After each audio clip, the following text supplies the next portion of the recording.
Hello बच्चों, मैं आशीष सिंह आपका अपने इस स्टडी एंड सक्सीड चैनल पर स्वागत करता हूं। और आज हम अपने इस सेशन को लेकर के फिर आगे बढ़ेंगे, जिसमें हम आपको एक्सरसाइज 3 के क्वेश्चंस को सॉल्व करवाएंगे। 3D के क्वेश्चन आप लोग अच्छे से सॉल्व कर लिए, जिसमें आपको प्रतिस्थापन, विलोपन और इनके मिक्स क्वेश्चन भी दिए गए थे, जिनको सॉल्व करवाया गया। 4 एक्सरसाइज आप सॉल्व किए हैं और आज 3E के क्वेश्चंस को हम सॉल्व करेंगे।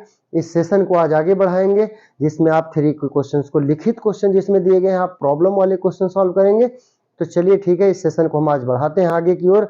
लेकिन सेशन को बढ़ाने से पहले जो चैनल पे नए हैं वो चैनल को लाइक करेंगे, शेयर करेंगे और सब्सक्राइब करके बेल आइकन जरूर प्रेस करेंगे, जिससे नोटिफिकेशन उनको मिलता रहे सबसे पहले। तो चलिए सेशन में हम आगे की ओर बढ़े, जिसमें 3 का क्वेश्चन दिया है। क्वेश्चन नंबर 1, एक पिता की आयु। पहले क्वेश्चंस को पढ़ने से पहले हम आपको बता दें कि यहाँ पे जो ये क्वेश्चन 1 दिया गया है, इसमें केवल कहा है कि क्वेश्चंस के जो भी मैटर है, इनके अनुसार जब इनको हम सॉल्व करेंगे तो आप समीकरण बना करके ही छोड़ देंगे। समीकरण से आगे हमको लेकर के नहीं चलना है।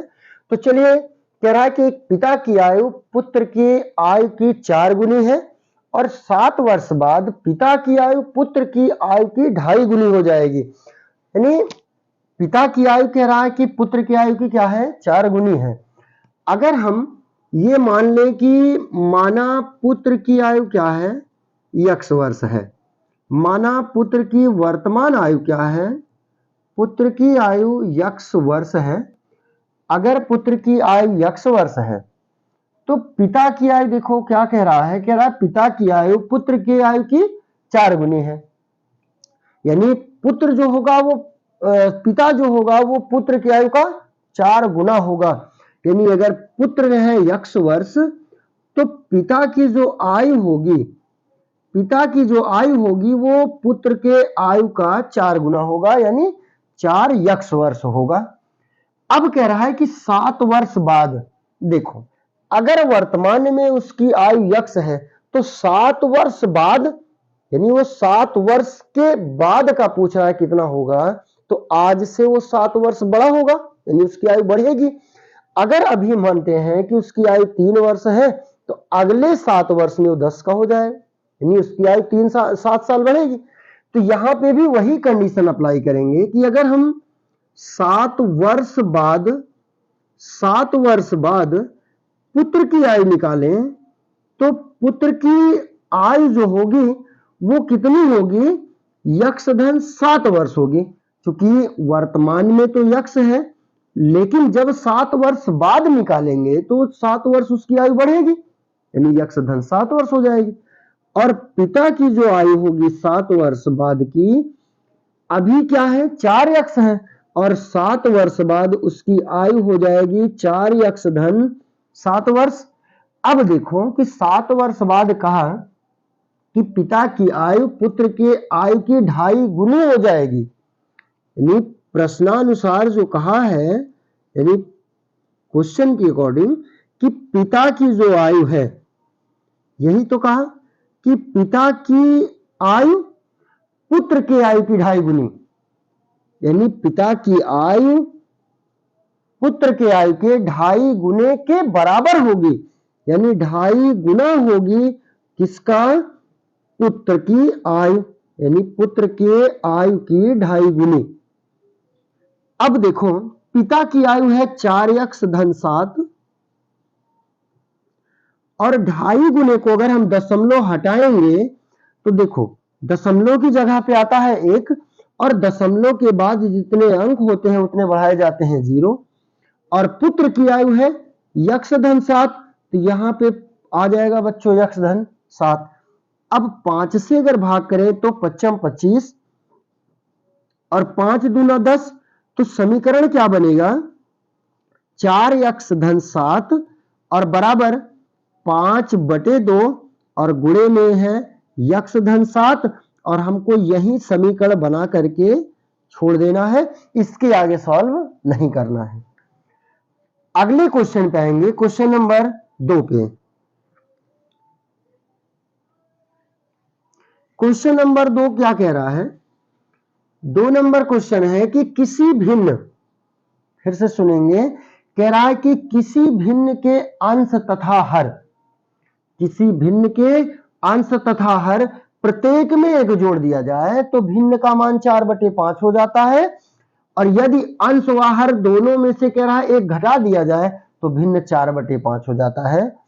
तो दोनों देखेंगे क्वेश्चंस में थोड़ा सा जो यहाँ पे 4/5 है और दूसरे में फिर से लिखा गया कि अंश और हर प्रत्येक में से अगर एक घटा दिया जाए तो भिन्न का मान 4/5 हो जाता है। ये 4/5 नहीं होगा, सॉरी ये तो 4/5 यहाँ पे जो जोड़ा गया है, प्रत्येक में अगर जोड़ा गया कह रहा है कि कितना हो जाता है 4/5, ये रहेगा 5/6, और जब दोनों में से घटा दिया जाता है तो ये हो जाता है 4/5। तो समीकरण बना के इसको कह रहा है कि छोड़ देना है, केवल कहा है समीकरण बनाइए। तो अच्छा, भिन्न के लिए हमको सबसे पहले जरूरत होती है अंश व हर की। तो माना कि भिन्न का जो अंश है वो x है और हर जो है वो y है, तो भिन्न क्या बनेगा? तो भिन्न होता है बच्चों अंश बटे हर, यानी x बटे y। ये बन गया भिन्न। अब क्वेश्चन के हिसाब से हम चलते हैं कि प्रश्नानुसार क्या कहा है। प्रश्नानुसार ये है कि यदि अंश और हर प्रत्येक में एक जोड़ दिया जाए, यानी x में एक जोड़ दिया जाए और y में भी एक जोड़ दिया जाए, तो इसका मान हो जाता है 5/6। अब देखो, यानी जब एक एक जोड़ते हैं तो ये 5/6 के बराबर आता है। तो तिर्यक गुणा कर लो, 6 से x में गुणा करेंगे तो 6x, 1 में गुणा करेंगे तो 6, 5 से y में गुणा करेंगे तो 5y, और 5 से जब 1 में गुणा करेंगे तो 5 आएगा, और 5y को इधर पक्षांतर कर लेंगे, बराबर होगा 5 माइनस में 6 या 6x माइनस 5y, और 6 में से जब 5 को घटाएंगे तो आ जाएगा माइनस में 1, और ये हो जाएगा पहला समीकरण। दूसरे समीकरण के लिए कहा कि यदि अंश व हर प्रत्येक में एक घटा दिया जाए। पुनः कंडीशन में देखो, कह रहा है कि अगर अंश में से और हर में से दोनों में से एक घटाया जाता है तो भिन्न का मान हो जाता है 4/5। अब इसका देखो क्रॉस गुणा करेंगे तो 5 से जब x में गुणा करेंगे तो 5x, और 5 एकम 5, 4 से गुणा करेंगे तो 4y, और 4 एकम होगा 4। तो x और y वाले पद को तो एक साइड कर लेंगे तो माइनस में 4y आएगा, और -5 का जब पक्षांतर इधर करेंगे तो हो जाएगा प्लस। तो क्या आ जाएगा 5x माइनस में 4y, और 5 में से 4 घटा देंगे तो 1 आ जाएगा, और ये हो जाएगा समीकरण नंबर 2। और हमको केवल समीकरण बना के ही छोड़ना था, इसलिए हम यहीं पे इस क्वेश्चन को छोड़ देंगे। अगले में आएंगे क्वेश्चन नंबर 3। 3 नंबर क्वेश्चन है, क्या दो संख्याओं का योग 64 है। क्वेश्चन नंबर 3 कह रहा दो संख्याओं का योग क्या है 64 है, उनमें से एक संख्या दूसरी संख्या की 3 गुनी है, तो संख्याएं ज्ञात कीजिए। सिंपल सा क्वेश्चन है कि अगर दो संख्याओं का योग है तो माना कि पहली संख्या क्या है, पहली संख्या बराबर है x, और दूसरी संख्या, चूंकि पहले तो हमको संख्या क्लियर करनी है कि पहली संख्या x और दूसरी संख्या y। अब कह रहा है कि दोनों संख्याओं का योगफल क्या है 64 है। तो प्रश्नानुसार कि दोनों संख्याओं का योगफल यानी x धन y, योगफल मतलब दोनों का जोड़, ये बराबर है 64 के, और हमको यही मिल जाएगा समीकरण नंबर 1। फिर कह रहा है कि उसमें से एक संख्या दूसरी संख्या की 3 गुनी है, यानी पुनः प्रश्नानुसार कि पहली संख्या कह रहा है कि पहली संख्या बराबर है 3 गुना दूसरी संख्या, यानी दूसरी संख्या की 3 गुने के बराबर है। तो पहली संख्या है x और दूसरी संख्या है y, तो x बराबर क्या हो जाएगा 3y, और इसी समीकरण 2 से समीकरण 1 में हम मान रख देते हैं। तो समीकरण 2 से 1 में मान रखने पर, 1 में मान रखने पर, तो जब समीकरण 1 में मान रखेंगे तो x की जगह पे क्या रखेंगे, 3y रखेंगे। तो जब x की जगह पे 3y रखेंगे प्लस y और बराबर में क्या होगा, 64। तो जोड़ेंगे तो 3 और 1 क्या आ जाएगा, 4y बराबर 64, या y बराबर होगा 64/4। 4 से भाग करेंगे तो 16, तो y का मान क्या आ जाएगा, 16 आएगा। और y का मान हम समीकरण 2 में रख देंगे। तो y का मान समीकरण 2 में रखने पर, अब जब हम समीकरण 2 में मान रखेंगे y का, तो x बराबर क्या आएगा, दिया क्या है 3y, तो 3 गुणे y का मान 16, तो x बराबर 16 तिया 48। यानी पहली जो संख्या आई, यानी पहली संख्या x, और x का मान क्या आया, 48 आया। और दूसरी संख्या जो होगी, यानी दूसरी संख्या है y, और y का मान 16, यानी एक संख्या होगी 48 और दूसरी संख्या क्या होगी, 16 होगी।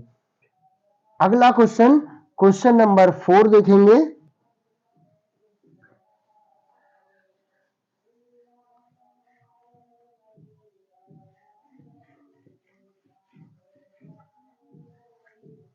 Four number question same question number 2 की तरह है, जिसमें हम समीकरण बना के छोड़ दिए थे, लेकिन इसमें आपको क्वेश्चंस को सॉल्व भी करने हैं। कह रहा है यदि अंश में एक जोड़ दें और हर में से एक घटा दें। तो पहले तो हमको अंश और हर मालूम हो, तो मान लेते हैं कि अंश बराबर क्या है, x, और हर बराबर क्या है, y।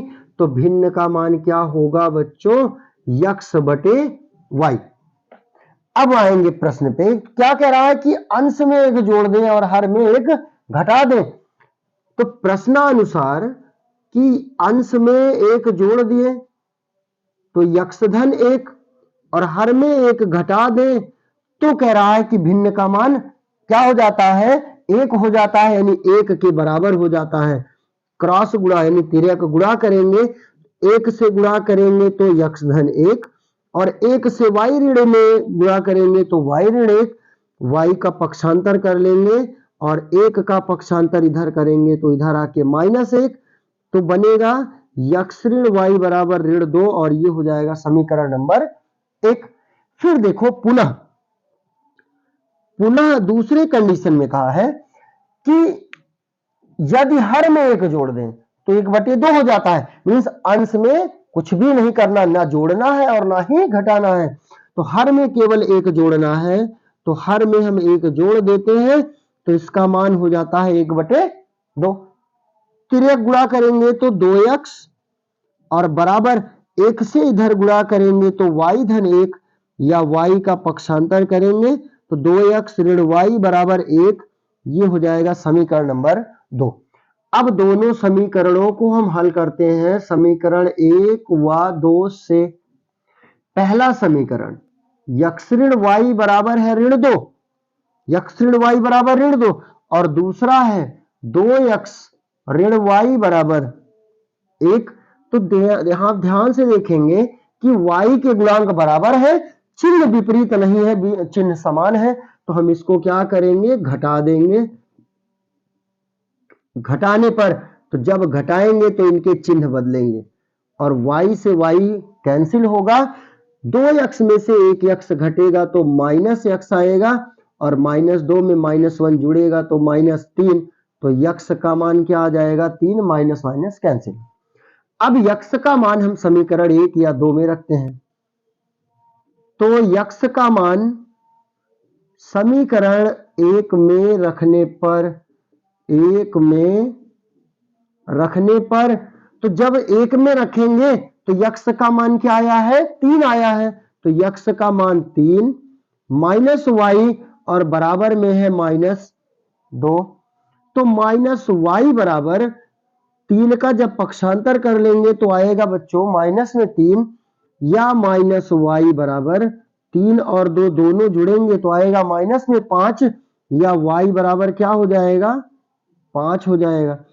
अब देखो तो अंश है यक्स, यक्स का मान 3 है तो अंश बराबर 3 हो गया, हर है y और y का मान है 5, तो हर का मान 5 हो गया तो भिन्न बराबर कितना होगा अंश बटे हर यानी 3/5 हो जाएगा। ये भिन्न का मान हो गया 3/5। और आज के सेशन को हम लोग यहीं पे विराम करेंगे। अगले सेशन में हम आपको इसके आगे के क्वेश्चंस को इसी तरह से सॉल्व करवाएंगे। तो आज इस चैप्टर्स को अच्छे से पढ़ने के लिए आप सेशन में बने रहेंगे। धन्यवाद।